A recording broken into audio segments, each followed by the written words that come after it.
Hola, ¿qué tal? Soy Andrew Miquilena y estás en Relevante. Te doy la bienvenida a este nuevo episodio, un nuevo podcast que estoy muy emocionado de que puedas escuchar porque primero he estado involucrado en esta parte muy interesante sobre las lenguas, los idiomas, grupos indígenas y hoy tengo una invitada súper especial que es especialista en este tema y pues quiero aprovechar el tiempo para pues preguntarle cualquier cosa que pudiese tener dudas, una persona que ignora totalmente este tema, así que le doy la bienvenida desde ya a Marcela Castro Williams. ¿Cómo estás, Marcela?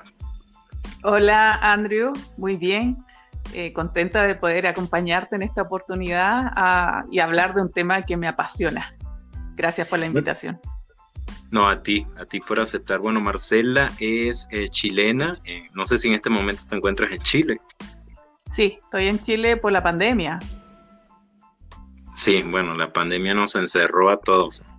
Mm. Bueno, en cuanto a tu profesión, cuéntame un poquito acerca de tu portafolio profesional. Sé que eres, bueno, eres misionera, eres pastora, eres lingüista, ¿qué más? He sido varias cosas. Comencé siendo ingeniera. Trabajé muchos años como ingeniero en electrónica. Hasta que esas cosas que hace Dios me llamó a las misiones. Y me llamó a ese tipo de misiones un poquito más especial, específica, y que tiene que ver con la traducción bíblica, donde nos conocimos, ¿verdad? Me quedé 2014, ¿no? 2014 en el CILTA, sí. Después de eso me quedé estudiando más lingüística. Yo creo que por una especie de un deseo de especializarme en algo que sentía que entendía, que me gustaba mucho, pero que tal vez era mejor aprender más. Y así me quedé 3 años estudiando el magíster en lingüística y de ahí ya comencé a visitar comunidades, enseñar principalmente, y de ahí viene toda esta pasión por la enseñanza a las comunidades nativas. ¿Esa especialidad la hiciste en qué universidad? Ahí estudié en Lima, me quedé en Lima, me quedé estudiando en la Universidad Católica del Perú, una universidad tremenda, hermosa, de muy alta calidad, así tan bueno como el CILTA, porque el CILTA tenía muy buena calidad, ¿verdad? Y ahí me quedé. Y se sufre un poco cuando uno entra a estudiar, tú ahora estás entrando a estudiar, ¿verdad? Sí, sí, literal. Pero luego supongo que sientes satisfacción al decir lo logré, pasé, superé, sobreviví. Ay, sí, sí. Claro, Y después de tanto esfuerzo de estudio, el poder terminar la tesis, presentarla, fue un regalo del Señor, la verdad, y después uno se da cuenta cuánta falta hace, cuánta falta hace que uno se especialice. Por ejemplo, en el campo no hay mucho especialista en ciertos temas, y entonces ahí te haces como un nicho de trabajo que es muy bendecido, muy bueno poder tener esa especialidad. Por ejemplo, las lenguas, poder enseñarlas, el poder ir a distintos lados y explicar muchos métodos o cosas que de pronto no se pueden entender. Entonces, si yo pudiera aconsejar, uno tiene que especializarse y trabajar en esa área, porque ahí vas aprendiendo, vas construyendo y de alguna forma yo siento que soy más útil. algunas personas, Marcela, sabes que, bueno, desde niño nacen con cierto talento o cierta inclinación a una profesión o, sí, algún don que pueden desarrollar a lo largo de su vida. Yo tuve la oportunidad de estudiar allí en Silta contigo y creo que a mitad de año uno tenía que elegir entre dos áreas, ¿verdad? Una era alfabetización y la otra era eh, lingüística, Traducción. ¿correcto? Sí, traducción. El problema es que el traducción, cuando yo leía solo acerca de fonética avanzada y no sé qué, no, yo digo, realmente esto no es lo mío. Pero en tu caso, ¿cómo pasó? O sea, ¿ya tenías un conocimiento previo o para ti fue fácil digerir toda esa información y adentrarte mucho más hasta llegar a hacer ese máster? No, no, para nada. yo creo que del grupo de los de traducción, tal vez yo sentía que llegaba con la peor ventaja de todas. Porque mi formación, imagínate, en la ingeniería. Y yo no había salido de ahí para ninguna otra área. Es más, o sea, yo recordé lo que era un verbo cuando hice los cursos de Presilta. ¿Te acuerdas que para entrar al CILTA uno tenía que hacer unos cursos que eran 3? ¿Ya? Sí. Cuando yo hice esos cursos, sufrí mucho, tuve choque de cultura, porque lo hice más encima en Argentina. Entonces yo dije, voy camino al desastre. Y ahí está un poco Dios que te ayuda a sobrepasar todas las dificultades. Pero cuando llegué al CILTA, yo sentía que no sabía nada y todo se me hacía muy difícil. Mirando al lado, por ejemplo, habían otros compañeros que tenían ese talento natural, esa intuición por la lingüística, por ejemplo, que ya sabían varios idiomas, que ya sabían de gramática, y yo me sentía muy en desventaja. Y tuve que aplicar rigor de estudio nomás, y si me fue bien fue por rigor de estudio, y me di cuenta en ese proceso que me gustaba, que era interesante, que no era algo que nunca iba a poder alcanzar, al contrario, yo sentía que toda la mente matemática de la ingeniería yo la estaba aplicando en el análisis. Entonces me encantó. ¿No crees que a veces, Marcela, bueno, yo estoy seguro que nuestros compañeros no buscaban como minimizarnos por el conocimiento que ellos tenían, pero ¿no crees que a veces inconscientemente nosotros nos minimizamos por el talento ajeno? Es decir, porque otro tiene más capacidad y uno quizás piensa, yo como que no soy bueno en esto, mira por qué es tan fácil que él o ella lo puede hacer y para mí es tan difícil. ¿Llegaste a pasar por ese proceso? Sí, claro, sí, me sentí totalmente intimidada ante un compañero que sabía como 5 idiomas de una y los aprendía de hobby, imagínate. No, totalmente intimidada, compañeros que ya sabían inglés, qué sé yo, entendían toda la gramática y yo ahí como que sentía que iba a marcar el paso o tal vez que ni siquiera iba a durar. Yo tenía todas esas dudas y las tuve hasta el final, solamente que uno no las verbaliza, sino que uno se las guarda, las ora al Señor. Sí, uno toma una actitud de que sí, no estoy seguro, o sea, mostrar seguridad también. Yo creo que eso es importante, ¿no? Que aunque por dentro no esté como dudando mucho, mi dignidad, que me vean que sí puedo, que estoy dando con fuerza. Ruda, siempre ruda ahí en clase, tratando de participar, pero muchas veces por dentro tenía un montón de dudas, de situaciones que prefería de pronto salir de la clase o porque no entendía nada. Pero ahí está un poco yo creo que la fortaleza, el amor propio, no sé, que te hace salir adelante como sea. Sí, qué interesante eso. Ahora que ya tienes esa gama de conocimiento, esa especialidad, ¿hacia dónde la has dirigido? ¿Hacia dónde la has impulsado? Bueno, toda esta área de la lingüística, siempre mi meta estuvo en las misiones, siempre. Pero también la he canalizado por educación cristiana, por los institutos bíblicos, los seminarios.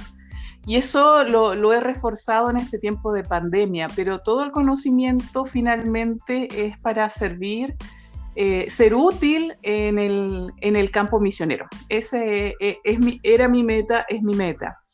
Y no me di cuenta, y de ahí yo te digo que el valor agregado de tener una especialidad, no tenía idea que me iba a servir también para poder enseñar en tiempos de pandemia, en los cuales uno no puede salir ya, pero ha sido una herramienta muy, muy útil para poder enseñar lenguas bíblicas o para poder enseñar cursos relacionados también con la lingüística para la formación misionera. Así que estoy súper agradecida de la especialidad. Genial, por eso. Y cuando nosotros, hablamos de lingüística, ¿por qué Marcela piensa que la lingüística es relevante, es importante en nuestra vida?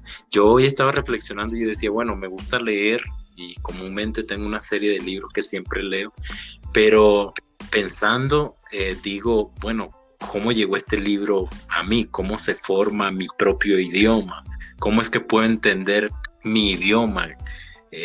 De alguna forma u otra, la lingüística está involucrada en todo ese proceso que naturalmente nosotros hoy en día dominamos, como la lectura, sabemos dónde ubicar un verbo y todo lo demás, pero en sí, ese conocimiento viene a raíz de la lingüística.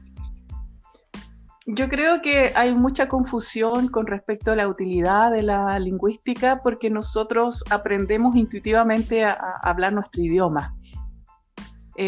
A nosotros nadie nos enseñó gramática para aprender el castellano, por ejemplo. Nosotros lo hablamos porque lo escuchamos y así desde que tenemos 2 años que estamos hablando. Pero eso se hace un problema, sobre todo cuando queremos salir a otro país que habla otro idioma y sobre todo si queremos servir a Dios en ese país. Y la gran necesidad, por ejemplo, de las misiones está en lugares donde no se habla el castellano. El nicho del castellano ya está súper evangelizado, hay que retocar algunos lados, pero de ahí ya está el trabajo, la obra gruesa ya está hecha. Pero nos encontramos que hay distintos lugares, no sé, estoy pensando en el África, en Asia, o la ventana musulmana, ¿verdad? La ventana 1040, que está, toda esa zona no está evangelizada y hablan otros idiomas. Y cuando nos enfrentamos al otro idioma es cuando decimos, ¿cómo aprendo un idioma? ¿Cómo armo un texto? ¿Qué material dejo? Y ahí se hace, pero fundamental, el saber principios lingüísticos para poder llegar a la gente, porque la lingüística es comunicación y nosotros queremos comunicar un mensaje a las personas. Entonces tenemos que saber hacerlo. Qué interesante.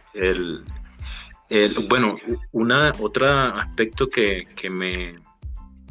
yo mismo me he dado cuenta porque he estado también involucrado en el trabajo misionero ha sido grupos minoritarios, ¿no? Y yo pienso también que, no sé si estarás de acuerdo conmigo, que comúnmente la cultura mayoritaria absorbe a la minoritaria, ¿no? Y eso incluye también el idioma. Entonces muchos de nuestros países en Sudamérica y Centroamérica tienen una alta presencia de grupos indígenas. Pero cuando estás evaluando su cultura, que dentro de la cultura está también lo que son los idiomas, las lenguas, te das cuenta que ha desaparecido o no tienen material literario o, tienen que forzarse a hablar español porque, digamos, el idioma que les abre las puertas laborales y demás para integrarse a la sociedad. ¿Crees tú que los grupos indígenas, Marcela, están de alguna manera u otra siendo absorbidos por la cultura mayoritaria? Por supuesto que sí. Mientras esos grupos indígenas estén más cerca de las urbes, de las ciudades, más rápido pierden su idioma. Y ahí tocaste un tema súper importante, o que por lo menos a mí me fascina, y es precisamente el poder llegar a ellos y comunicarnos en el idioma de ellos, entregarle el mensaje, las lecciones y todo en el idioma de ellos. Y eso es un problema porque muchas veces yo he hablado con varios misioneros, cuesta hacerlo. Cuesta primero, por ejemplo, el dignificar a las personas hablándoles en su idioma. Y es difícil aprender un idioma, súper difícil, pero lo más fácil, por ejemplo, para un misionero es hablarle, si es aquí en Latinoamérica, en castellano o en portugués. Pero de alguna forma les hacemos un favor, no un favor completo, les estamos en contra de su propia cultura porque ellos comienzan a perder su idioma y están tratando de aprender un idioma que no conocen completamente y que les va a costar entender. Y ese es una dificultad que yo me encuentro, que muchas personas dicen que los nativos, por ejemplo, no entienden bien, no tienen la inteligencia que tiene una persona de la ciudad, por ejemplo, porque tú les hablas y son lentos para contestar, porque le enseñas una lección y te dicen el 5 o 10% de esa lección y como que les costara el estudio. Pero muchas veces ese no es un problema de estudio, es un problema de que no tienen las herramientas lingüísticas del idioma para poder expresarse y para poder entender. Pero esos mismos nativos, cuando tú eres capaz de enseñarle en su idioma o a través de una traducción, por ejemplo, alguien que te vaya traduciendo, demuestran otras destrezas mayores y te das cuenta que son súper inteligentes también, de que relacionan muy bien los temas y que por lo tanto todo se reduce a competencias lingüísticas y no competencias cognitivas, por ejemplo. No es que no entiendan, es que les faltan las palabras para poder entender lo que uno les está enseñando. Sí. O que también, Marcela, puede ser que su contexto no le demande cierta información. Por ejemplo, fíjate que estuve en México con los totonacos, y bueno, es un grupo indígena que se encuentra allá en el estado de Puebla, y estuve en una población llamada Nanacatlán. Y bueno, siempre nos han enseñado a nosotros los misioneros que no hay mejor forma de llegar al corazón de la gente que pues en su propio idioma, y eso es muy cierto. Pero intentando yo aprender el totonaco, que solo aprendí Dios Casiculinatlahuan, que es Dios te bendiga, pero yo quise empezar con cosas fáciles, y así que empecé a preguntarles por los números, cómo se decían los números, e iba apuntando. Pero resulta que cuando llegaban al número 6, algo así, o 10, yo sé que no sabían, no tenían una palabra para ese número. Simplemente, si llegaban a 5, decían una mano, y para decir 6 decían una mano y un dedo. Y yo les decía, pero ¿cómo hacen para describir entonces 1,000,000? Decían, no tenemos ese número. Y al parecer es que como que su contexto no les demandaba el usar esa cantidad. Eso tiene que ver mucho, o se estudia en el aspecto de la lingüística.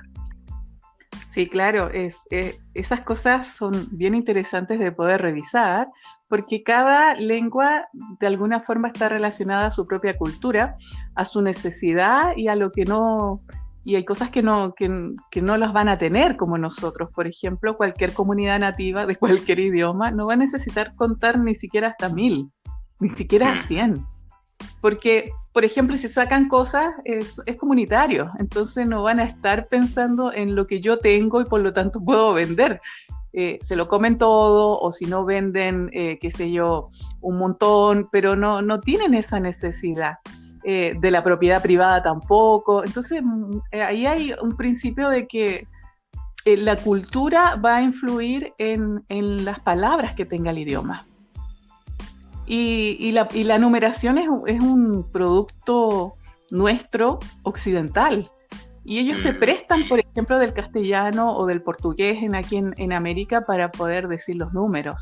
Pero ellos no lo tienen. Creo que son pocos los idiomas que tienen una numeración un poco más completa. Por ahí el quechua puede ser, pero hay otras que no. Incluso algunas lenguas, me he encontrado con esto, hay lenguas nativas del Perú que se prestan de los números en quechua. No del castellano, sino del quechua.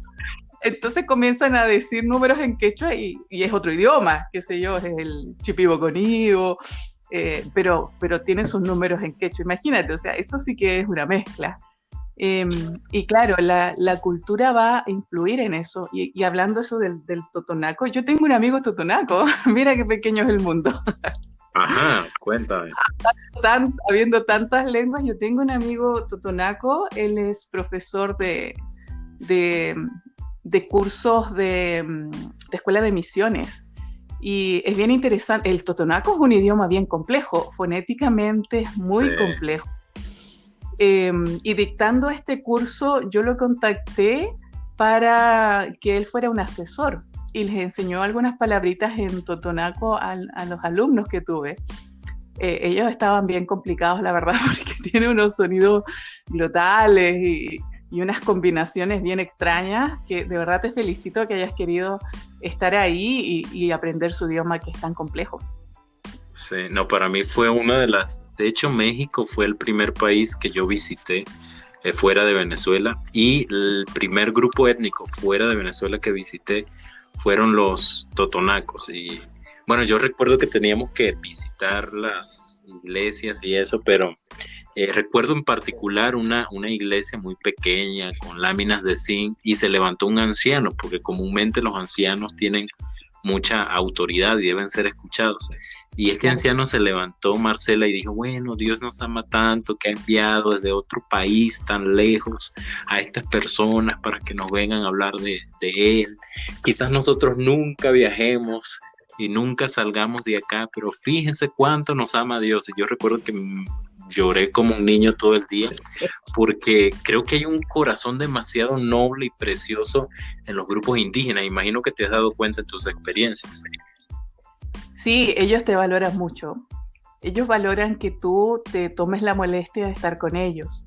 Hay un asunto de autoestima también ahí que hay que trabajar por el hecho de que hayan otros idiomas, otras culturas que se imponen sobre la de ellos. Entonces uno tiene que hacer un trabajo bien especial y uno de los trabajos en los cuales uno puede dignificar mucho la vida de ellos y su comunidad es tratar de hablar en su idioma.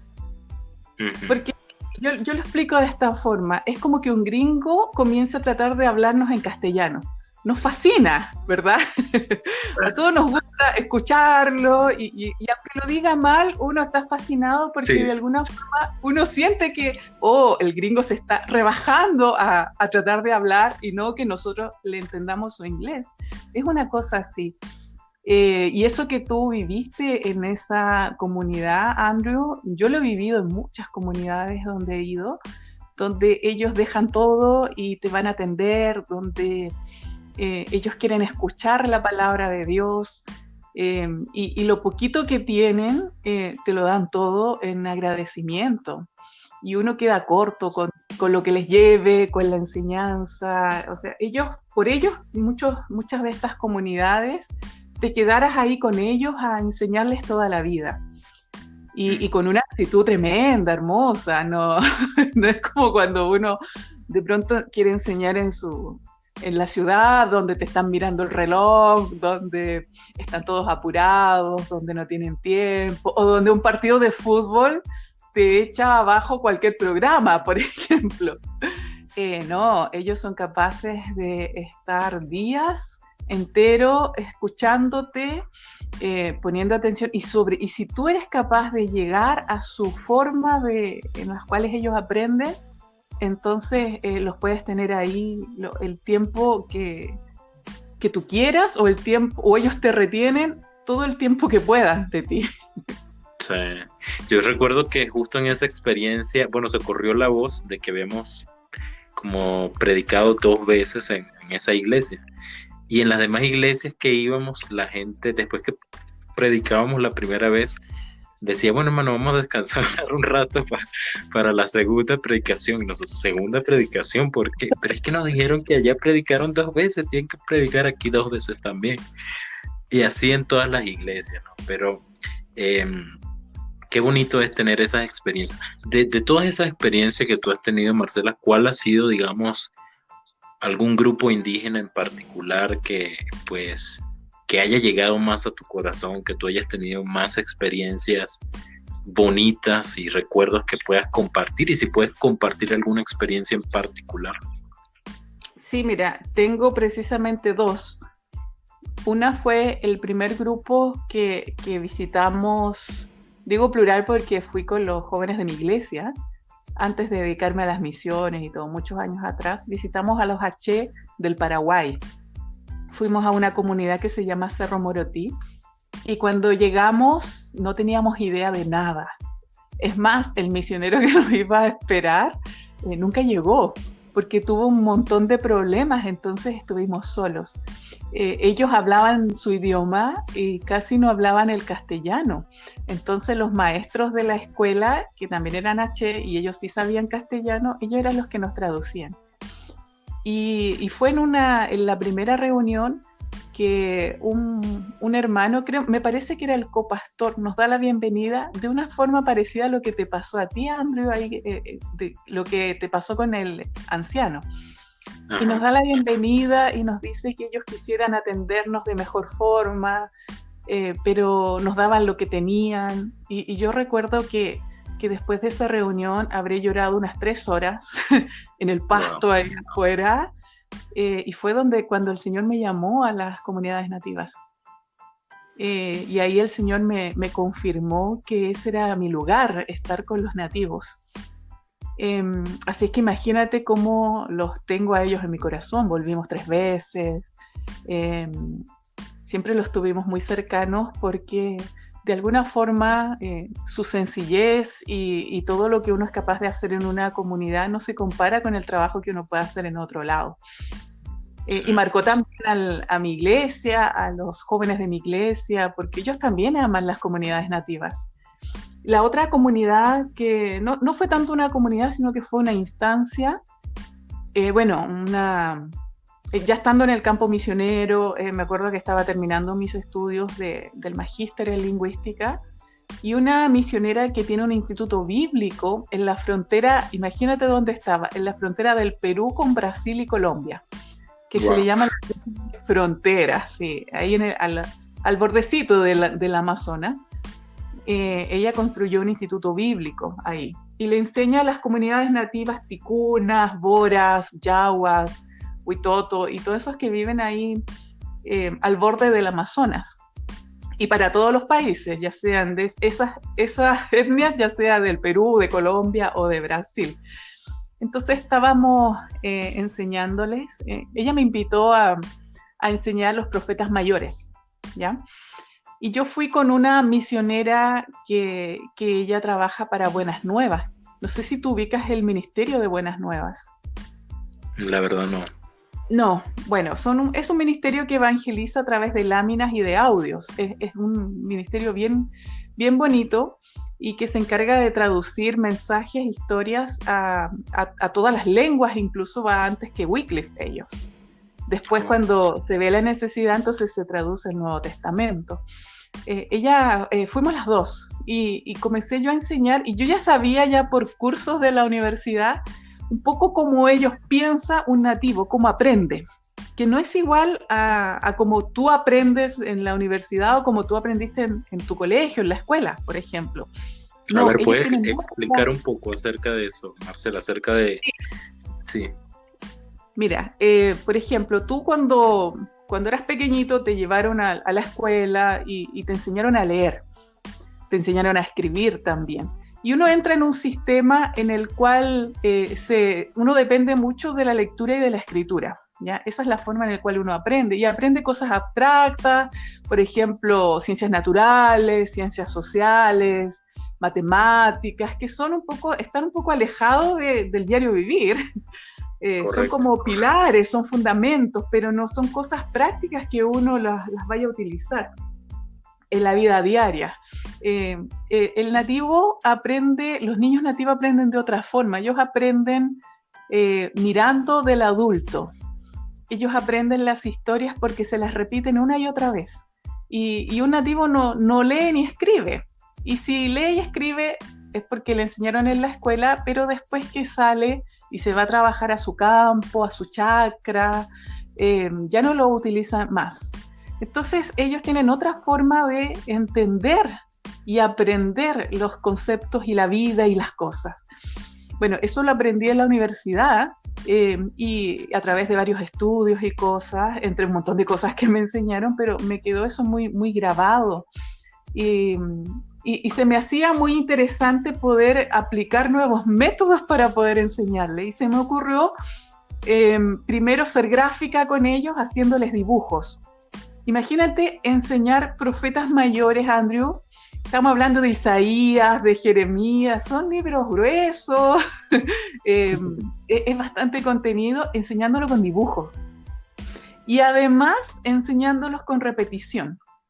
Entonces comencé a enseñarlos así, y les hablaba de Isaías y les hacía un dibujo de él, la visión, qué sé yo, del Señor en el cielo, entonces yo lo trataba de dibujar y repetíamos la historia.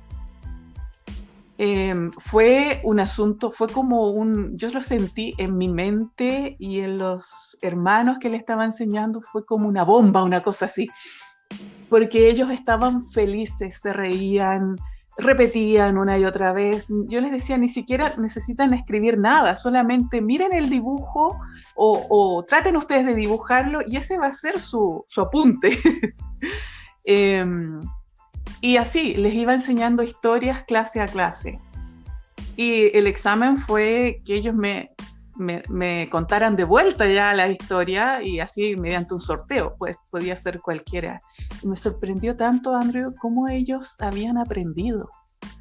Wow. Cómo ellos me agradecían de que no tuvieron que leer, no tuvieron que... porque casi no sabían.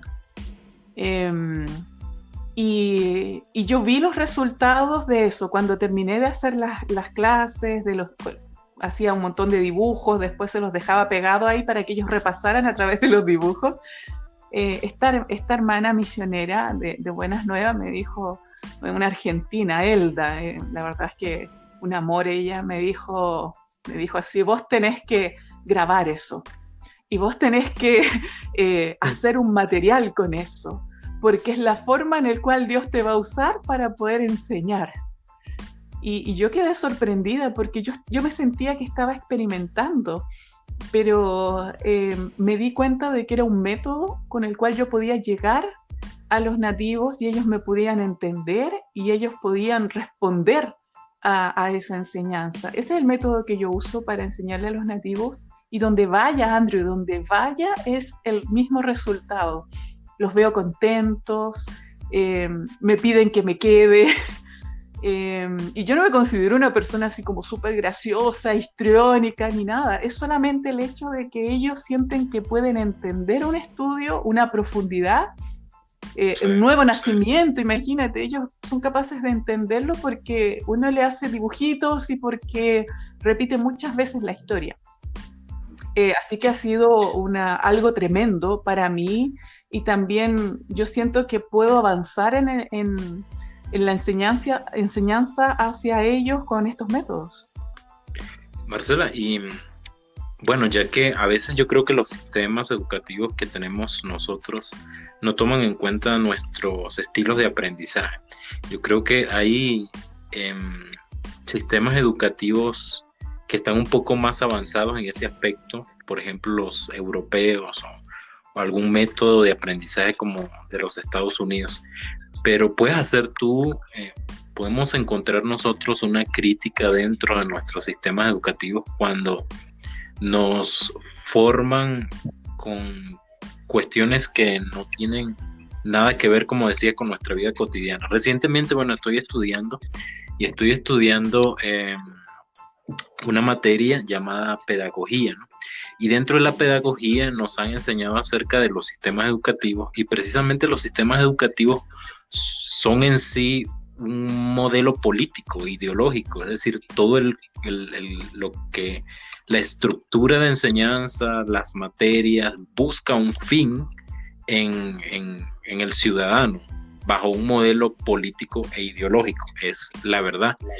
En el caso de los indígenas y de nuestro sistema, ¿crees tú también que hemos pasado por alto, o bueno, los gobiernos, quienes se encargan de los sistemas educativos, pasan por alto esas diferentes formas de aprender y se enseñan cosas y se dejan a un lado también habilidades y talentos que las personas pueden desarrollar, pero bueno, no se los permite el sistema? Totalmente de acuerdo, Andrew, con eso y qué bueno que te están explicando eso en la universidad, sí.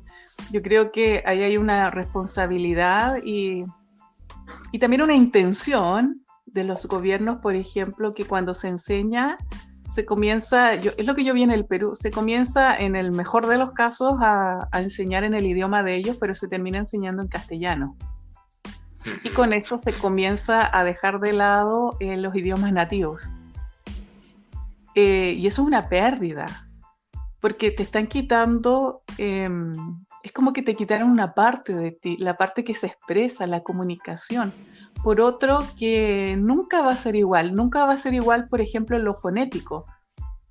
No, las personas que puedan lograr dominar un idioma, pero lo pueden hacer, cualquiera puede dominar un idioma si se esfuerza y todo, pero fonéticamente eso queda descartado hasta los 11 años.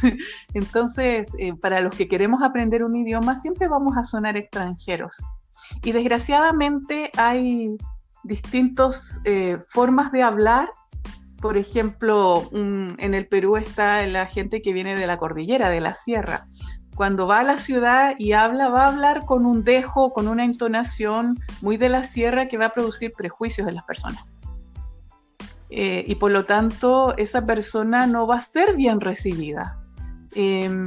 O se le va a mirar en menos. Entonces, todas esas cosas como que te añaden incertidumbre y te añaden algo negativo hacia las comunidades nativas y hacia ciertas etnias de los países. Entonces, el poner por sobre tu idioma otro y solamente ser el idioma educativo y ser solamente el idioma en el cual tú puedes ir a un juzgado, que tú puedas hacer un negocio, la verdad es que va en desmedro de ellos. El idioma es algo súper importante y muchos países, por ejemplo, no van a reconocer idiomas. Por ejemplo, Estados Unidos. Estados Unidos tiene un solo idioma y todo se hace en inglés. Tú puedes hablar otros idiomas en tu casa, pero el idioma que se habla es el inglés. Han mantenido su unidad como país, pero también le han quitado la identidad a todos los que llegan a los Estados Unidos, por ejemplo. Sí. Es un tema complejo. Yo vi eso, Marcela, en África, en Senegal. Senegal es un país muy complejo a nivel cultural porque hay una cantidad enorme de grupos étnicos y cada grupo étnico tiene su propio idioma, pero el idioma oficial es el francés. Entonces ves personas y chicos que hablan Pular, que hablan Wolof, que hablan Yola, pero tienen que verse forzados a aprender un idioma que se supone que es el que les va a dar la oportunidad para surgir económicamente dentro, y que muchas veces también lo triste del asunto, ¿no? Es que pasas ese proceso, pero no hay una garantía de que eso te va a ayudar o a dar una mejor oportunidad, porque viene la competitividad, viene la falta de empleo, viene, bueno, toda una gama de cosas, y al final te das cuenta que perdió su identidad, perdió su idioma. Y hay idiomas que se han extinguido, ¿no? Que han desaparecido. ¿Cómo puede recuperarse un idioma que ya está casi muerto? Yo creo que, bueno, tú manejas la parte de la enseñanza acerca del hebreo y del griego, y el hebreo fue un idioma que tengo por entendido que casi desaparecía, algo así, pero bueno, no sé si puedes hablar un poquito al respecto, en el caso, por ejemplo, del hebreo, y cómo se puede revitalizar un idioma.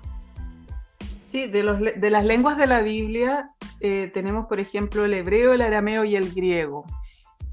Todos esos idiomas murieron en algún momento, pero bueno, como estaban escritos en la Biblia. El griego moderno no tiene mucho que ver con el griego del Nuevo Testamento, por ejemplo, porque los idiomas evolucionan.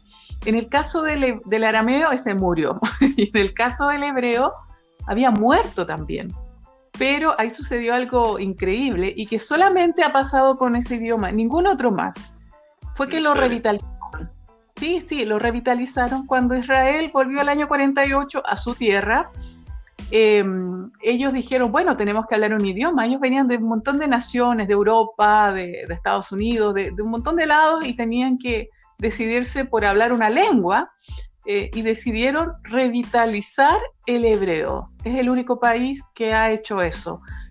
Desgraciadamente, por un lado, bueno, porque ellos, incluso ahora tú vas a Israel y hay gente que solamente habla hebreo, no habla otro idioma. Pero las comunidades nativas en otros lados se pierde el idioma y se perdió. Ya no hay nada más que hacer. Hay una preocupación de algunas universidades por hacer unos registros, por salvar, qué sé yo, los últimos hablantes, y eso lo vi mucho en la universidad, cómo trataban de revitalizar, pero es como quien trata de sanar a un anciano que ya está con un montón de enfermedades terminales. Es muy complejo porque la lengua la tienen que hablar los niños. Y de hecho ese es un principio para traducir la Biblia. Si en un lugar, en un sector, un área, que se habla un idioma, los niños no lo hablan ya, están hablando el idioma principal del país o están hablando otro idioma que lo está dominando, entonces no se puede hacer una traducción de la Biblia. Esa es la regla.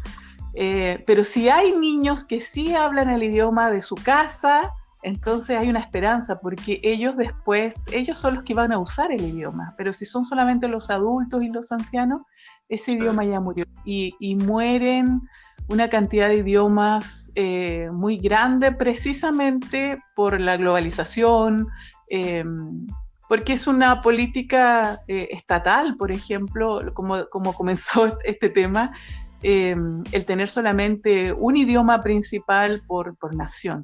Es lo más cómodo, es una forma de unificar, pero también es una forma de aplastar las culturas, porque tu idioma va a expresar lo que hay en tu corazón, lo importante que hay en tu cultura y la forma de vida. Hay una riqueza cultural tremenda en los idiomas. Sí, y hablando de globalización, Marcela, bueno, comúnmente el idioma para comunicarse casi que en cualquier país que tú sepas que te puede salvar es el inglés. Sí. Entonces, ¿crees que también hay como un interés en que un solo idioma a nivel global sea el que domine? Claro, suena algo un poquito teoría conspirativa, pero sí, es factible que eso pueda o llegue a ocurrir en algún momento, de que se imponga un idioma por encima de todos los demás. Bueno, también tener un solo idioma trae mucha comodidad, ¿verdad? Como pasó en Babel y tuvo Dios que confundir los idiomas para que haya más diversidad de pueblos, qué sé yo. Yo creo que al paso que va el inglés, tal vez sí podemos pensar de que en algún momento pueda imponerse. Aunque a través de la historia han habido varios idiomas que se han impuesto de acuerdo al poder de turno. Qué sé yo, el griego llegó a ser la lengua del Nuevo Testamento porque antiguamente el Imperio Macedónico había invadido, había colonizado y conquistado tantas tierras que lo dejaron como idioma. Pero después el griego cambió. O sea, ya no dejó de ser la lengua oficial, cultural, y después fue el latín. Entonces, si Jesús hubiese venido en el año 300 después de Cristo, tal vez el Nuevo Testamento se hubiese escrito en latín, porque ya en ese tiempo el latín era el idioma que dominaba. Y si tal vez hubiese llegado en otra época anterior, hubiese sido el arameo y así el acadio, porque han habido lenguas que han estado de turno. En este tiempo es el inglés, y de hecho el inglés tiene más hablantes no nativos que los mismos nativos. O sea, hay más gente que habla inglés, pero que habla primero otra lengua, otro idioma, y después el inglés. Es el idioma, es la segunda lengua casi por defecto de muchos países, de muchas personas. Pero ojo que China está agarrando vuelo y que China también tiene un montón de hablantes y quizás tal vez en unos 100 años más, qué sé yo, si siguen las cosas en este mismo rumbo, probablemente sea el mandarín, el chino mandarín, el idioma que comience a dominar todo el planeta, y por lo tanto la gente ya no va a tener mucho interés en hablar el inglés, sino que va a tener más interés en el chino, como muchas empresas lo están haciendo. No sé si tú tienes conocimiento de eso, pero hay muchas empresas que mandan a sus ejecutivos y a su gente a aprender el chino mandarín. Sí. Yo por lo menos lo vi en la Universidad Católica, ellos dictaban clases de chino mandarín, tremendo. Es un idioma que, bueno, no sé si será el primero, el más hablado en el mundo, pero nos referimos por la cantidad de habitantes, ¿verdad? China tiene... claro, sí. Sí, no sé cuántos millones, ¿no? Pero ante estas imposiciones de culturas mayoritarias, de idiomas que no son los nativos, no son los propios. Ha surgido, Marcela, lo que se llaman los movimientos de reivindicación, ¿verdad? Buscan reivindicar su cultura y eso incluye su idioma. No sé si leíste, pero recientemente hubo un descubrimiento en Canadá que consternó a todo el país, porque en una escuela se encontró una fosa común con cientos de cadáveres de niños. Y estos niños eran niños nativos que eran forzados a aprender la cultura que se estaba imponiendo, en este caso, ¿verdad? La colonia. Y muchos de ellos murieron en ese proceso de aprendizaje. Entonces, hay que ver de una manera positiva también estos movimientos que buscan reivindicar. Por ejemplo, en Venezuela nosotros tenemos más de 30 grupos indígenas y anteriormente, antes de la Constitución del 98, si no me equivoco, estos idiomas no formaban parte de nuestra Constitución. Es decir, se decía el idioma oficial de la República de Venezuela es el español, pero después de integrar diputados indígenas a la Asamblea Nacional, se llegó a la conclusión de reivindicar los derechos de los grupos indígenas, y una de las formas que encontraron fue reconocerlos dentro de la Constitución como idiomas que forman parte de Venezuela. En estos casos yo creo que Chile ahorita está encaminándose en ese asunto, pero estos movimientos de reivindicación son movimientos positivos que podríamos apoyar, primero como ciudadanos o segundo como iglesia, para de alguna manera fomentar el aprecio a la cultura, o puede estar impregnado también de ciertas ideologías y de ciertas influencias, ¿sabes?, de particulares que algún asunto de interés busca. Sí, estaba pensando, por ejemplo, en el Estado Plurinacional de Bolivia, cómo ellos llegaron a reconocer la diversidad de la cual ellos nacen.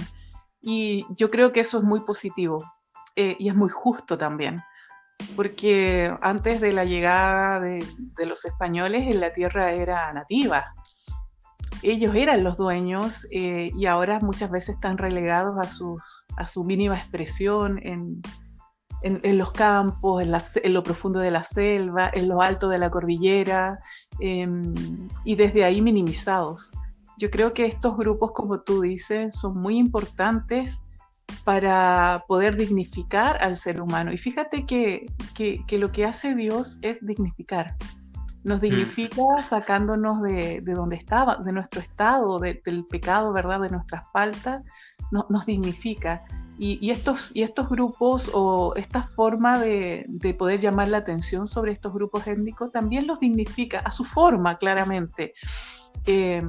Pero los pone ahí sobre la palestra para que podamos nosotros reconocer de que son seres humanos, de que ellos necesitan aprender de la forma en los cuales ellos están acostumbrados, de que ellos tienen una cultura pero riquísima, que ha traspasado generación tras generación, que necesitan aprender los temas que son relevantes para ellos también.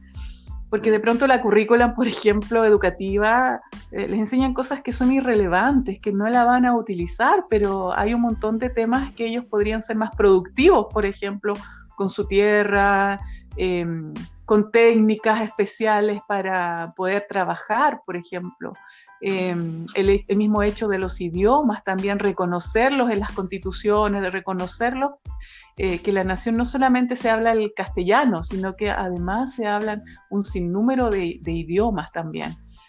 Todo eso hace que estos grupos nativos que han sido tan minimizados, invisibilizados, puedan tener una dignidad mayor, porque tienen mucho que aportar también. No solamente, no son una carga, ellos también pueden aportar en todo sentido a nuestras naciones. El trabajo de traducción de la Biblia, sé que es un trabajo muy complejo, se necesita mucho, un equipo especializado, como mencionabas tú, son pocos los especialistas cristianos que están en esa área. Algo que me impresionó, no sé si lo vi en el Perú o posteriormente en alguna publicación, pero tú sabes también, Marcela, que en el contexto cristiano solemos ser un poco selectivos, un poco cerrados en nuestro círculo, por temor a contaminarnos, por usar una palabra, o por temor al ecumenismo y bla, bla, bla. Pero es interesante ver, yo he visto monjas, por ejemplo, que están involucradas en proyectos de traducción bíblica. Ahora, eso es algo que puede asombrar a un cristiano típico común, pero es algo muy normal en lingüística que diferentes personas de diferentes credos colaboren en los proyectos de traducción bíblica. Por supuesto. Por supuesto que sí, y sobre todo en traducción, Andrew, porque por último, si es enseñanza, ahí yo puedo de alguna forma filtrar mi credo, mis principios, pero cuando es traducción, o sea, tú tratas de llevar un texto, una idea, una oración a otro idioma. Por lo tanto, ahí tú no puedes filtrar nada. Así es que ahí no hay ningún peligro, no. Y hace falta tanta mano de obra para el trabajo de traducción bíblica, que se ha dado también equipos colaborativos con católicos o de otra índole, y que no va a provocar ningún problema, porque también el proceso de traducción requiere revisiones, requiere de un montón de cosas, de muchos colaboradores, no solamente el que está en el campo ahí con los nativos, sino que también hay otras personas que van corrigiendo.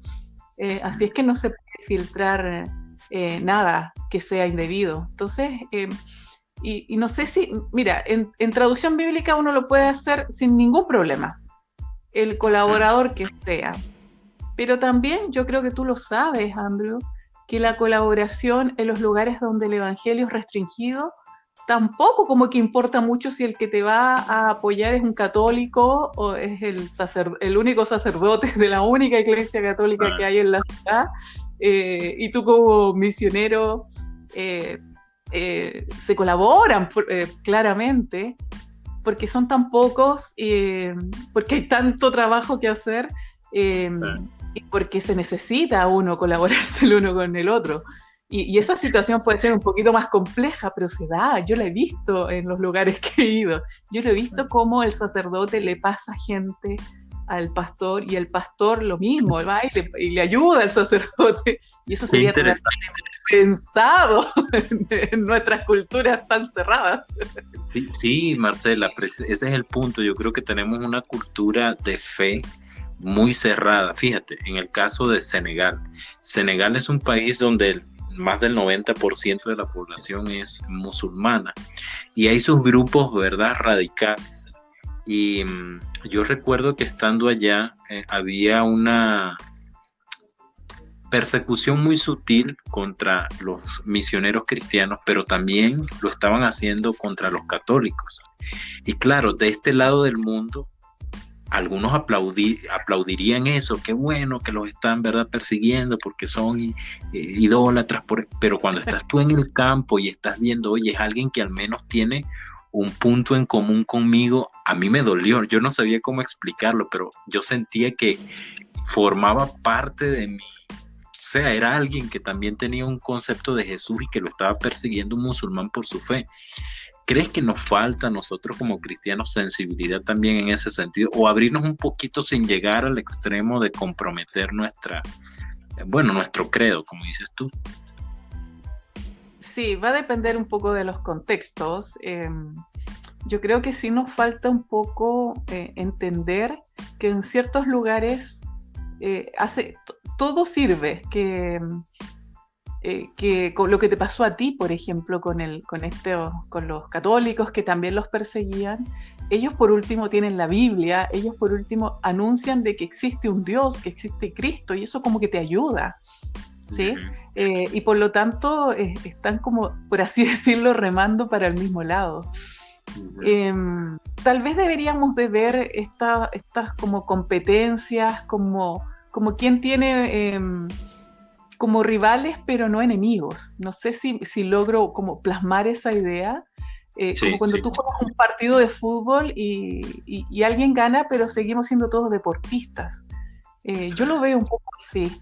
Y también me pasa cuando voy a las comunidades en las cuales muchas comunidades tienen nombres de santos o no sé, imagínate, en pleno Amazonas hay lugares que se llaman Nueva Jerusalén, Santa Clara, eh, San Juan, y puros nombres así como católicos.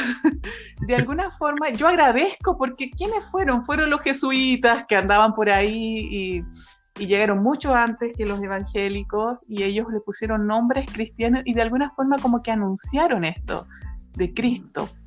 Eh, y eso se quedó. Y por lo tanto, cuando tú llegas allá, como que colocas, ya hay un pequeño fundamento, una pequeña idea y tú puedes ya entrar con algo. Eso se agradece, se agradece. Porque de alguna forma estos nativos no andan adorando ninguna cosa, ¿no? Al contrario, sino es que es como que ellos están sabiendo algo de Dios y esa información que es tan escasa, la van a recibir y Dios también va a valerse de esa pequeña información para comenzar a hablarles a ellos. Si lo viéramos así, yo creo que tendríamos un poquito más de paz con nuestros, con las personas católicas, qué sé yo. Y esa misma paz yo creo que haría que podamos tener mejores convivencias y hasta mejores diálogos con ellos. Cierto. Para ponernos en un contexto, Marcela, ¿cuál es la necesidad hoy en día de traducción? ¿Cuáles son los trabajos lingüísticos más importantes que se están desarrollando el día de hoy que tú tengas conocimiento? ¿Y de qué manera también puede un cristiano común involucrarse o contribuir a todo lo que tenga que ver con grupos minoritarios cuyo idioma está a punto de desaparecer o no tienen acceso a la Biblia, o ni solo a la Biblia, sino también a materiales literarios donde ellos puedan leer en su idioma? Ponnos un poquito en contexto de cómo está la situación a nivel global.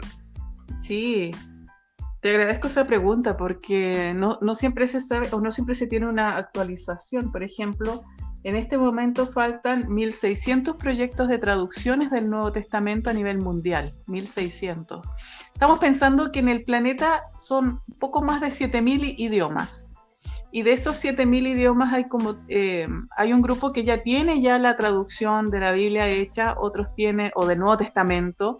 Otros no lo necesitan porque son idiomas que están muriendo y esa es una triste realidad. Pero hay 1.600, un poco más de 1.600 idiomas cuyos niños hablan ese idioma, por lo tanto la lengua no va a morir, pero que no tienen ni siquiera un versículo traducido, nada. Ahí se necesitan traductores bíblicos, imagínate, 1.600. La mayoría de ellos están en África, ojo, después en Asia.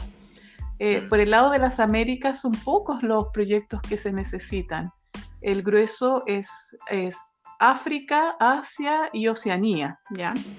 Pero eso no es todo, Andrew. O sea, sino cuando nosotros pensamos en la traducción bíblica, y tú bien lo sabes, podemos traducir la Biblia con un equipo de hermanos nativos que van a ayudar. Finalmente, ellos son los que traducen y uno como que los guía solamente.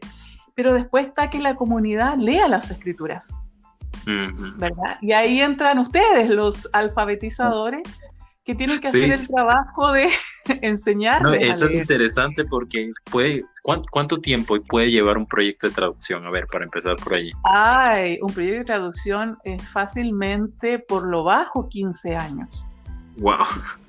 Y supongo que no, dentro de ese periodo de tiempo se debe estar desarrollando un proyecto de alfabetización, porque imagínate, 15 años después, bueno, ya tengo la Biblia, ya está completa acá el Nuevo Testamento. Ajá, pero no sabemos leer. ¿Ha pasado eso? Sí, de hecho yo creo que por un traductor deberían de haber un buen equipo, unos 5 alfabetizadores, por lo menos. Esa debería ser la relación, porque el trabajo de la alfabetización es importante. O sea, tienen que, esa Biblia, ese Nuevo Testamento, se tiene que quedar en las comunidades y tiene que ser leída. Y estamos hablando de grupos étnicos en los cuales no tienen idea sobre lectura o sobre escritura, no saben nada porque ellos eran así, orales. Ellos trabajaban y vivían a través de la oralidad. Y pasarlos a la lectura y a la escritura es un tramo grande. Entonces es un trabajo ahí de años y arduo.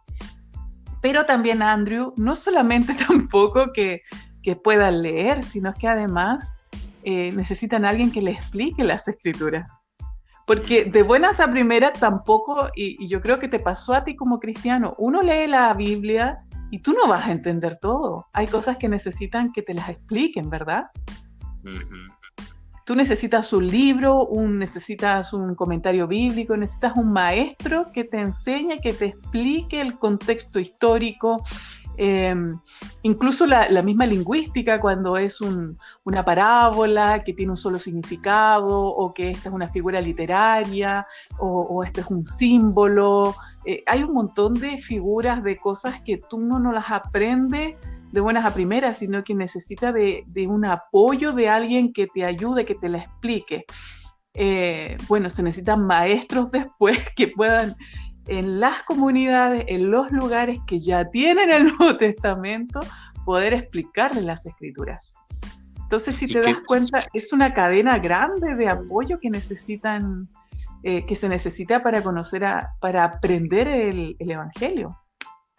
¿Qué tanto estás viendo tú a los latinos involucrados en eso? Siempre he escuchado también, Marcela, sobre la ventaja que tenemos como latinos, por ejemplo, en nuestro rasgo físico, ¿no? Creo que encajamos en cualquier cultura. Un gringo puede ir a África y de una vez este es gringo, este es americano, ya listo.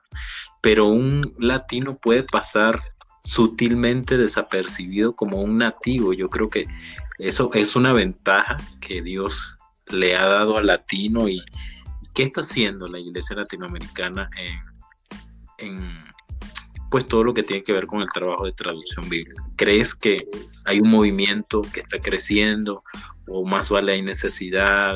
¿Cómo vislumbras tú el futuro de la iglesia involucrada en este trabajo?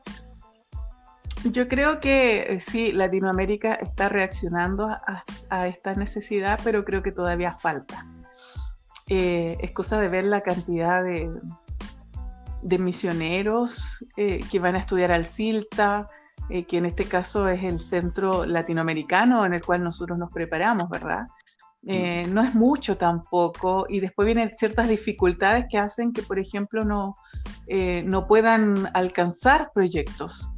Por lo tanto, yo creo que hay una intención, pero todavía falta un poco más de profundidad. Falta apoyo también por un asunto económico. La traducción de las escrituras, hacer un proyecto en esta área es costoso. Imagínate, 15 años, Andrew, 15 años. Es bastante. Y eso nos cuesta también a nosotros como latinos, proyectarnos tanto tiempo en algo. Así que yo creo que tenemos la intención, se están haciendo cosas, pero yo creo que todavía falta un poco, tal vez un poco de madurez también de la iglesia, que asuma, por ejemplo, que si hay un proyecto de traducción bíblica, que va a tener que apoyar bastante tiempo, que el misionero se va a pasar la vida en eso, que después de eso va a jubilar, y que todo ese tiempo es un tremendo desafío para el misionero y para la iglesia y todos los que le apoyan. Es un proyecto grande. Todavía en Latinoamérica esos son megas proyectos. Yo creo que el gringo eso ya lo tiene resuelto. De hecho, ellos comenzaron con este trabajo. Así que yo creo que por ese lado comenzamos ya, pero nos falta camino por recorrer. Nos falta tomarle el peso también a la educación, por ejemplo. De pronto que si tú, y no sé si te pasa a ti, que si tú no abres una iglesia, si tú no levantas una iglesia, si tú no tienes convertidos, entonces como que ya no fueras un misionero, sí. Porque solamente te dedicas, por ejemplo, a alfabetizar o te dedicas a enseñar las escrituras. Marcela, ¿no crees en ese aspecto? Sí, dime. ¿No crees que en ese aspecto estamos pensando, o bueno, hay una idea en la iglesia latina cuantitativa, es decir, estamos pensando en las cantidades, estamos pensando en los beneficios. Suena triste, pero a veces hasta económico, ¿verdad? Que nos pueda beneficiar.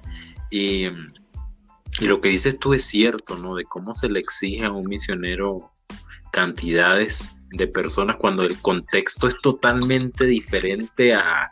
Una cosa es como decir la teoría, pero la práctica es tan diferente. Sí, sí. Y de ahí que, por ejemplo, que no te consideren o no haya mucho apoyo porque tú eres un misionero que una vez un amigo mío que entiende mucho de misionología me decía, misioneros de segunda generación. El misionero de primera generación es el que levanta la iglesia. El misionero de segunda generación es el que le educa a las personas de ese lugar. Y eso es lo que yo veo que se necesita, por ejemplo, la educación y el especializarse para poder enseñar de una forma que sea relevante para ellos. Eso, como te digo, fue para mí un tremendo descubrimiento. Y también yo me he dado cuenta que bajo mi experiencia he podido ayudar a otros misioneros también a ser más efectivos en el trabajo y que muchas veces no lo entienden. Imagínate misioneros más especializados en antropología, en lingüística, en agronomía, qué sé yo, cuánto apoyo puntual se puede hacer en el trabajo. Pero si tú no levantas una iglesia, si tú no tienes cierta cantidad de bautizados, convertidos, entonces es como que no hay tu fruto. Trabajo no tienes ese fruto, por lo tanto tu trabajo no es tan serio como el otro que está bautizando siempre a gente y por ese lado yo creo que la iglesia tiene que madurar. Por eso te decía que yo veo que la iglesia latinoamericana está encaminada, pero le falta mucho trecho por recorrer. Qué interesante. ¿Qué proyectos próximos tienes, Marcela? ¿Dónde te vislumbras próximamente? Yo sé que este contexto de la pandemia nos hizo modificar muchos proyectos y también redireccionar algunos que teníamos. Bueno, pasó en mi caso. Pero en tu caso, ¿qué es lo más cercano? ¿En qué estás involucrada actualmente? Y tengo entendido también que, bueno, he visto algunas publicaciones donde estás enseñando griego o hebreo. ¿De qué forma una persona puede hacer contacto para involucrarse de alguna manera a nivel de interés en esa formación? Sí, bueno, como te decía, le agradezco a la especialización el poder ahora dedicarme a enseñar. Griego en mi caso todavía no enseño hebreo porque lo estoy aprendiendo, pero he estado todo este tiempo enseñando griego. Y claro, se pueden comunicar conmigo. Estoy generalmente comenzando nuevos cursos de griego 1, griego 2. Es la forma en la cual me reinventé para el tiempo de pandemia. Y también algunos cursos de escuela de misiones también he estado haciendo, fonética articulatoria, adquisición de segunda lengua. Son cursos que también he estado dictando por lo mismo, porque se necesita como el especialista en eso y bueno, ahí me han podido llamar, gracias a Dios. Pero de proyectos así de misiones relacionadas con mi área, bueno, siempre estoy pensando y orando por las comunidades nativas de Latinoamérica. Comencé en el Perú y el Perú tiene un lugar muy hermoso, muy grande en mi corazón, pero he estado en distintas comunidades como en Argentina con los huichís, estuve en México con una comunidad también, los huicholes. Bueno, he estado con los H del Paraguay y es todo como que veo un mismo patrón de necesidad y también de poder enseñarles. Entonces yo me he proyectado mucho en eso, haciendo equipos. Normalmente en mis viajes me acompaña gente, hermanos de las iglesias, que no necesitan tener un llamado misionero, sino más bien el deseo de enseñar. El amor por enseñar a niños, a enseñar a adultos, mujeres. De alguna forma eso es lo que yo espero de la iglesia y de esa forma también involucro a la iglesia con una nueva sensibilidad. O sea, estamos mandando un hermano o una hermana y por lo tanto se hace más visible la necesidad de obreros y las misiones. Y también tengo un proyecto en Evangelio Restringido, así que no te puedo decir a dónde, pero me invitaron a enseñar traducción bíblica, ¿ya? Un curso de traducción bíblica a los jóvenes y a los nuevos convertidos de ese lugar. Por lo tanto, también estoy preparándome en eso, en el idioma, estoy por fin aprendiendo inglés, que era algo que no me gustaba. Muchos creen, tal vez a lo mejor hasta tú lo crees, que porque uno sabe lingüística, entonces sabe muchos idiomas o le encanta. Sí, es un concepto errado. Para nada, como que me carga el inglés, pero bueno, va a ser la herramienta que voy a necesitar, porque después me van a traducir desde el inglés al idioma de ellos, imagínate, hasta que tal vez ya pueda tal vez conocer un poco el idioma de ellos. Entonces imagínate, esto de los idiomas es súper importante para los misioneros, súper importante. Es vital y muchas veces no se le toma esa importancia, sino que como que asumen que tú vas a aprender y de ahí viene una cantidad de frustraciones que para qué te digo. Entonces, bueno, estoy aprendiendo inglés para poder enseñar en este lugar, que es una puerta, yo lo veo así, una puerta que Dios me abrió y que se me hace muy interesante porque es mi área, es la traducción de la Biblia. Es un curso para que ellos aprendan solo a traducir. Y voy a ver ahí también qué onda, voy a ver ahí qué pasa.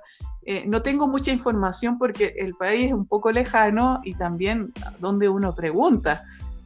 Así es que voy un poco así como a la exploradora a ver qué pasa, con algunas herramientas y bueno, tal vez después de ese viaje te cuente cómo me va.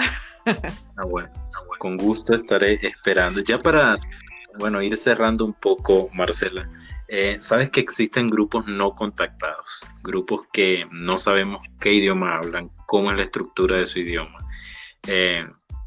en qué creen, pero y hay esa necesidad también de que puedan conocer a Jesús. ¿Cuál es el desafío para esta área sobre grupos no contactados? Hay una isla que pertenece a la India, no recuerdo ahorita el nombre, pero es algo como, no es senegaleses, por allí va el nombre, pero es una isla que todo el que va lo matan, los indígenas, ¿no? Y la tribu, y hubo un misionero americano, si no me equivoco, que intentó llegar, y los centinelas y pues lo asesinaron.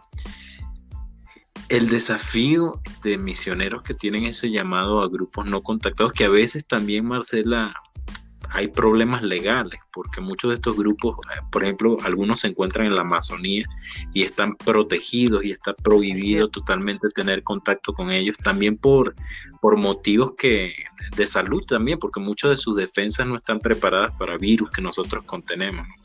Pero ese desafío, ¿cómo es ese espacio de los grupos no contactados, Marcela? Mira, justo me preguntaste de eso y precisamente yo el año pasado iba a intentar acercarme a un grupo no contactado del Perú, que se llama los Mashco-Piro. Los Mashco-Piro son un grupo que quedan ahí como del Cusco para la selva y que no se puede entrar a sus tierras. Pero, y por todo eso que tú dijiste, por un asunto de salud, porque ellos no tienen vacunas y un montón de cosas que es totalmente comprensible. ¿Cómo uno lo hace o cuáles son los desafíos? Bueno, yo creo que ahí no critico la fe de los que han querido acercarse así, vamos nomás y punto, no sí, tampoco, porque probablemente lo sentían así quizás, y de alguna forma tal vez con eso llama la atención sobre ellos, que de otra forma no podría haberse llamado la atención. Pero, por ejemplo, una de las estrategias que estábamos buscando para acercarnos a los Mashco-Piro era tratar de contactar a aquellos que han salido de las comunidades. Entonces, comenzar a averiguar, por ejemplo, había una enfermera que entra a la comunidad de los Mashco-Piro cada cierto tiempo. Hablar con ella y tratar de alguna forma de contactar a algunos de aquellos que han salido, porque siempre como que alguien sale, y hablar con ese o tratar de comunicarnos con ese. Para nosotros esa era la punta de la hebra de esta madeja que queríamos tratar de llegar. Entonces comenzamos a escuchar mucha información sobre sí, en tal lugar hay tal persona que salió de los Mashco-Piro. Bueno, una de las ideas que teníamos era precisamente contactarnos con alguien que hablara el idioma de ellos, que probablemente ya estando fuera de su comunidad habla otro idioma. Entonces tú te comunicas a través de ese segundo idioma y tratar de grabar el mensaje, este mensaje de buenas nuevas que te mencioné, que son mensajes grabados y con láminas, como con dibujos. Grabar los mensajes evangelísticos en la lengua Mashco-Piro a través de estos contactos que uno pueda tener por fuera de la comunidad, y después que tú logres evangelizar a estos que están fuera de la comunidad, motivarlos para que puedan regresar, tal vez solamente de visita, y llevando el mensaje en el idioma ya de ellos. Y tal vez no es necesario que uno vaya, pero sí los puedes mandar a ellos. Y eso son estrategias que de alguna forma te protege tu integridad física, y cumples con la seguridad, porque imagínate, nosotros encontramos a este Mashco-Piro que vive en otra comunidad, logramos que él nos colabore, él es una persona que, por ejemplo, que acepte a Cristo en su corazón y quiera tomar el desafío de evangelizar a su comunidad. Entonces él puede volver, pero va a volver con una maquinita, con un reproductor de MP3, con parlantes y eso, y con un librito de dibujos. Y entonces él solamente coloca el play y comienzan a ver dibujos en los cuales narra la historia de Jesús con un mensaje evangelístico. Y puedes así comenzar a hacer un trabajo. Y eso puede ser una buena estrategia, ¿no crees? Qué interesante.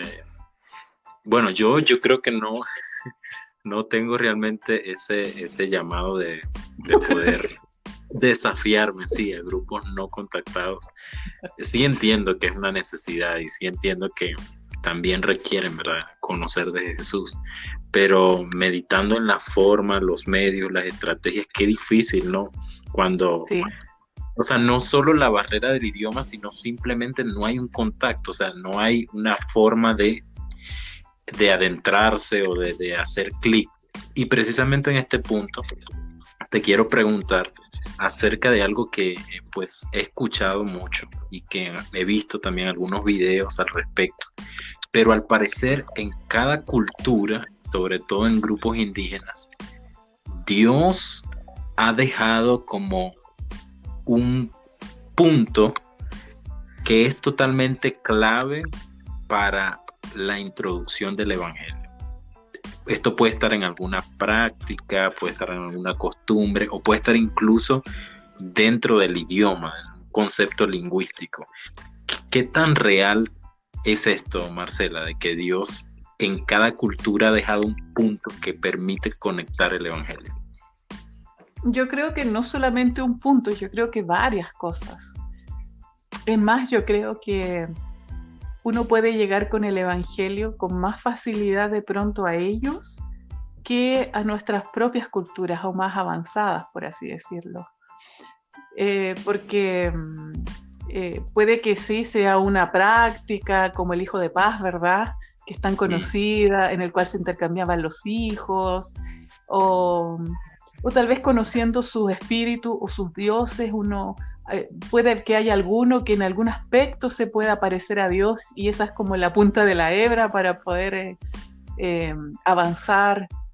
Yo creo que hay muchas cosas que gritan que existe este Dios, nuestro Dios. Un poco deformado, obviamente, por sus mismas creencias, pero ahí está. Y la misma sencillez de mente de ellos, de su forma de ser, hace de que sea factible poder predicarles. no, yo no veo tanta dificultad. Yo creo que a mí me complica más predicar en las ciudades, por ejemplo, a poder entrar, o tal vez puede ser el llamado, no sé, poder entrar a una cultura indígena. Tal vez si me encontrara con los Machcopiro de frente, a lo mejor ahí sería un poco más complicado, pero donde yo he ido, la verdad es que no he sentido que sea complejo y de alguna forma yo veo que que todo tú lo puedes usar para hablar de Dios. ¿Cómo sucede eso? Tal vez es el mismo Espíritu Santo que te ayuda, te ilumina y te facilita el asunto. Yo creo que tal vez puede ser eso y tal vez otra persona no podría, no sé. Pero yo encuentro que esa clave que tú dices es súper real cuando uno visita los lugares, es súper real. Cuando te hablan de sus culturas, de sus mitos, de cosas, uno se puede agarrar de eso y comenzar a hablarles de este Dios superior, de Cristo, no sé. No lo veo tan complejo. Tal vez puede ser parte del llamado, quizás, no sé. Sí, sí. Bueno, es complicado pero interesante. En Venezuela hay un grupo étnico que está protegido. Ellos están en la selva, pero dentro, en la Amazonía. No sé si has escuchado de los Yanomamis. No los he escuchado. Bueno, los Yanomamis eran como semicaníbales en el sentido de que al morir un Yanomami, ellos lo lo quemaban. Y esas cenizas las colocaban en una sopa y se las comían, porque era la forma en que ellos creían que podían recibir pues la fuerza de ese espíritu. Entonces, cuando un misionero venezolano se adentró y empezó pues a hacer contacto con ellos, en una comunidad él habló acerca de Jesús y su sacrificio, su muerte, ¿no? Y ellos empezaron a preguntar que dónde estaba su cuerpo, porque necesita la ceniza de su cuerpo, porque ellos querían ese poder y querían tener a ese Jesús que había muerto. Y la estrategia que usó él para introducir el sacramento de la cena era dándoles el pan, que en este caso era el casabe, que es un pan de yuca, y el vino que lo hizo allí con una fruta silvestre, ¿no? Pero este fue el punto medio que él encontró para que Dios se manifestara. Es decir, dentro de su propia cultura estaba una interpretación de que había algo allí, pero él le dijo, mira, la forma correcta es que Jesús nos dejó la cena y a través de esto estamos representando su muerte, su resurrección. Y de esa manera ellos lograron comprender, digerir, internalizar y creer el sacrificio de Jesús. ¿Qué te parece esto? Qué hermoso, qué hermoso. Sí, hermoso. Qué práctico también. Y estas son lecciones objetivas que, claro, como tú dices, después la comunidad la abraza y ya se siente más parte porque de alguna forma estás hablando su idioma y están entendiendo de acuerdo a su cosmovisión de la vida también. Sí, yo no me he encontrado con situaciones así tan puntuales, pero yo creo sí que de la forma en la cual él pudo descubrir eso, pasa con tantos misioneros que también logran eso, de conocer la cultura y de hacer esa conexión. ¿Crees que hay culturas más complejas que otras? Sí. Estas culturas que son comunidades no contactadas, claro, hay una distancia mayor. Esta misionera que tiene el Instituto Bíblico ahí en la frontera, ella con otra misionera fueron metiéndose por el Amazonas ya por el lado de Brasil y comenzaron a entrar navegando con una lancha. Y ella contaba cómo había lugares donde nunca habían visto una persona blanca y donde los niños nunca habían tenido un juguete y donde, no me acuerdo cuál era el nombre de la etnia de ese grupo, pero sí decía que, por ejemplo, a sus muertos, cuando alguien moría, lo tenían en la casa, en la choza. Y como que lo acumulaban ahí y lo sacaban para ciertas fiestas, el cadáver. y ahí descomponiéndose, imagínate el nivel de salud, de las infecciones y todo eso, porque es un cadáver. Esa es una distancia cultural un poquito mayor. Y ellos, bueno, ellos fueron así como explorando cómo poder hacerlo. Era un viaje que ya me comentaba, un viaje carísimo. Se gastaron no sé cuánto dinero en poder hacer ese viaje, solamente la gasolina para poder llegar hasta esos lugares. Y llegó un momento en el cual ya no tenían nada más y tuvieron que calcularon y se tuvieron que regresar. Pero ahí a las profundidades, sobre todo el Amazonas, hay tantas comunidades que jamás han sido contactadas sin tener que ir de pronto hasta la India. Si pasa eso en América, que está tan evangelizada, imagínate cuántos lugares también necesitan y habrán tantos grupos también no contactados. Ese, yo creo que, como tú dices, es un ministerio especial. Definitivamente, definitivamente. Marcela, me ha encantado conversar contigo. Te extiendo la invitación porque sé que hay muchas cosas que poder conversar y seguramente tienes muchas experiencias que contarnos. Y yo creo que este tema acerca de grupos indígenas, idiomas, culturas, a veces lo ignoramos y tendemos también a pecar por desconocimiento porque no entendemos y solemos ser menos empáticos con estos grupos que también necesitan, ¿verdad? Primero, salvación, pero segundo, también necesitan oportunidades para crecer, para desarrollarse. Y yo recuerdo que este mismo misionero que trabaja con los Yanomamis decía, los Yanomamis comen mono, pero comen mono porque no tienen otra cosa que comer, no porque quieran comer mono, dice. Entonces, si se les enseña a ellos el cultivar, si se les entregan semillas, si se les enseñan ciertas técnicas que no violenten su cultura, podemos ayudar no solamente a que a aspectos de la fe, sino también a que logren tener una vida digna, ¿no? Como ser humano. Y yo creo que parte también de ese trabajo es el que hace el misionero y el que hace aquella persona que esté involucrada en el trabajo de traducción, en todo lo que tiene que ver con el área lingüística. Entonces, primero te felicito, Marcela, y ya para concluir me gustaría que pues expresaras tu sentimiento como lingüista en esta área y también que resaltaras esa necesidad que hay de involucrarse y de reivindicar, de poder colaborar y dignificar, como dices tú. Dios tiene un profundo interés en dignificar al ser humano. Sí, claro. Bueno, agradecer todo este tiempo que hemos podido conversar. A mí me encantan estos temas, obviamente, y poder visibilizar a las comunidades nativas. Por eso, porque han estado tanto tiempo aplastadas, escondidas, minimizadas por nosotros mismos, cuando las ignoramos. Y yo puedo entender que tal vez el Estado no le interese, que hayan distintos personajes en la vida pública que no les interese, pero me duele de pronto que nosotros como evangélicos, como iglesia, no pongamos interés en ellos.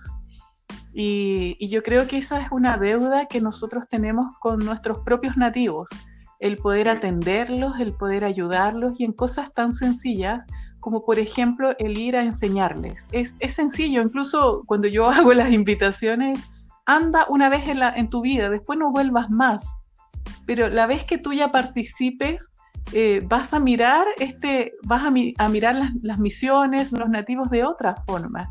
Y yo invito a todos los que están escuchando este podcast que puedan ofrendar eso, solamente eso, una mirada, una experiencia, una preocupación.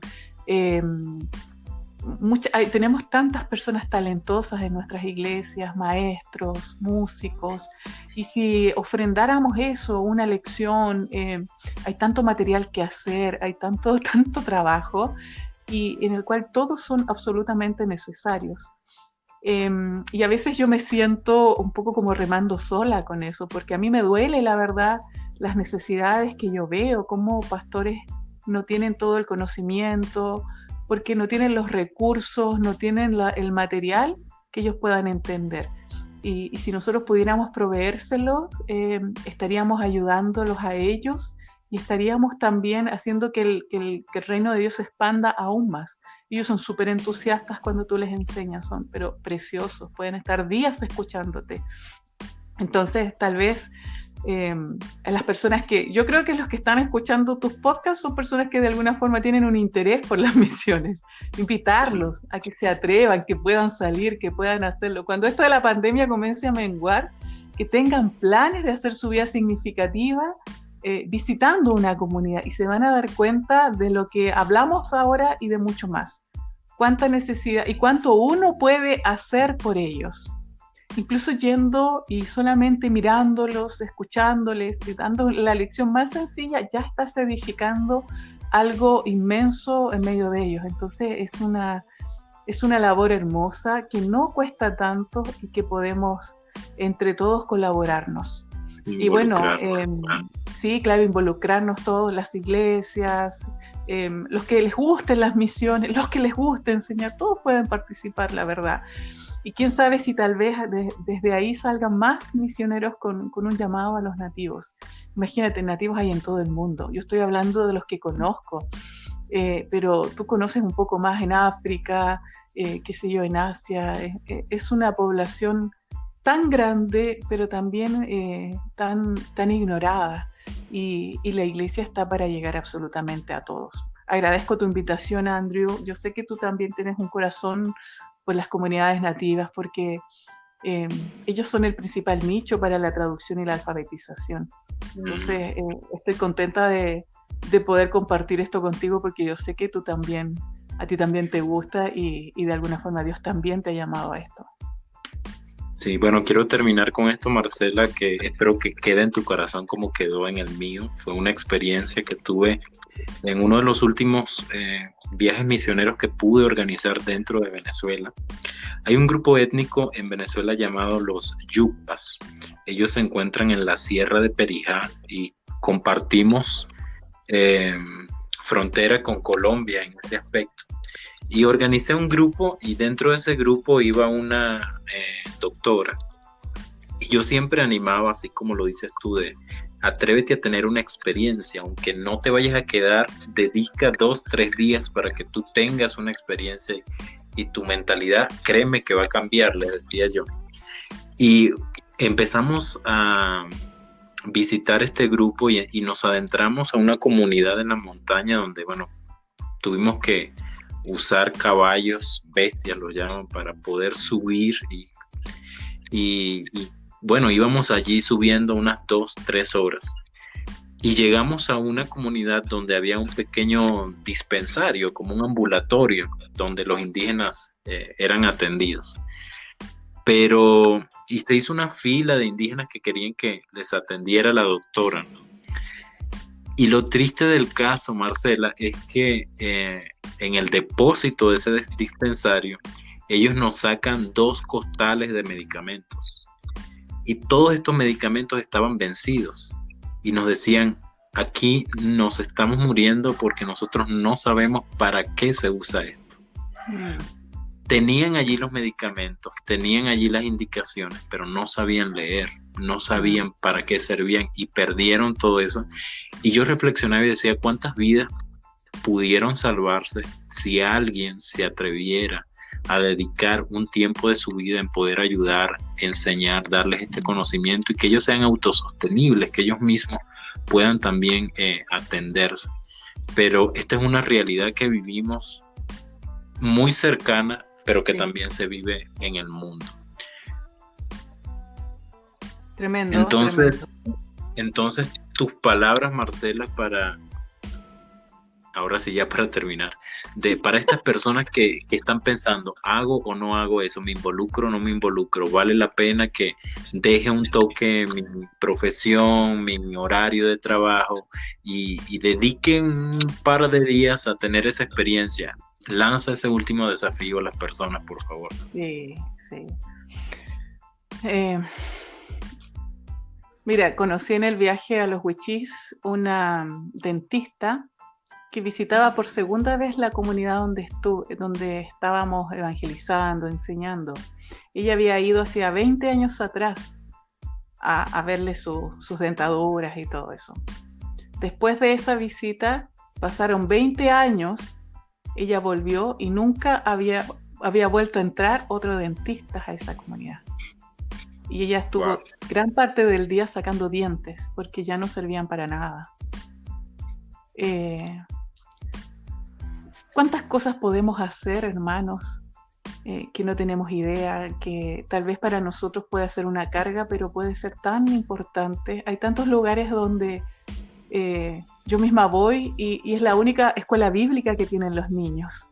Al año, cuando yo voy, y ya falté un año por la pandemia, entonces hay niños de distintas comunidades que no tuvieron escuela bíblica, porque nadie pudo llegar a ellos. Y a veces son cosas que hacemos en la iglesia, tal vez tú no eres dentista, no eres médico, pero hay cosas que hacemos en la iglesia con tanta repetición, pero en esos lugares es la clase de la vida que ellos van a tener, la oportunidad en la vida que ellos van a tener de poder aprender. Yo te invito de verdad que puedas, y sobre todo con el ambiente de la pandemia en el cual la vida es tan efímera, poder pensar en ser significativos para otros y visitar una comunidad que no recibe visitas, que están tan alejadas. Es la oportunidad de poder servir al Señor sin que nadie te lo pueda recompensar, porque toda la recompensa la vas a tener en el cielo. Tal vez cuando vamos a una ciudad nos pueden dar una ofrenda, puede de alguna forma retribuirte, hasta las redes sociales, pero cuando vamos a una comunidad nativa, ellos van a tratar de agradecerte, pero nunca van a compensar la inversión que tú hiciste, pero sabes que esa es solamente recompensa en el cielo. Esa es una satisfacción que como nadie te la puede recompensar, Dios te la va a recompensar. Y yo he visto, Andrew, cómo Dios ha sanó una hermana que me acompañó del brazo, no lo podía levantar, ella fue nomás a la comunidad y después ella me decía, mira lo que puedo hacer ahora, Dios me sanó. O el esposo de una hermana que fue a la comunidad y se le convirtió mientras ella estaba en el Perú, en Chile, el esposo decidió ir a la iglesia y decidió entregarle su vida al Señor. Ante esto, que su esposa salió a una comunidad, no sabía qué iba a hacer, y tal vez él se iba a morir y decidió entregarse al Señor. Esas cosas las hace Dios. A veces estamos tan acostumbrados a nuestro diario vivir, a nuestras formas, pero tal vez si tú haces algo por esta tremenda necesidad, Dios conteste tus oraciones, Dios te recompense de otra forma, o todo lo que tú hagas va a ser una recompensa en el cielo. Así que yo te animo a que contactes a Andrew cuando haga sus viajes, o te contactes conmigo, porque hay tantos lugares donde poder hacer la obra del Señor. Muchísimas gracias, Marcela, por tu tiempo, por tus palabras, y bueno, felicidades por el trabajo que estás haciendo. Sé que hay mucho por hacer y que de alguna manera ambos estamos contribuyendo con nuestro granito de arena en la proclamación no solo del Evangelio, sino en la dignificación también del ser humano, y en este caso los grupos indígenas. Con nosotros estuvo el día de hoy Marcela Castro Williams. Esperamos que pueda acceder a otro podcast, y gracias a ti por escuchar durante todo este tiempo. Estuviste acá en Relevante y espero que estés pendiente para el próximo episodio.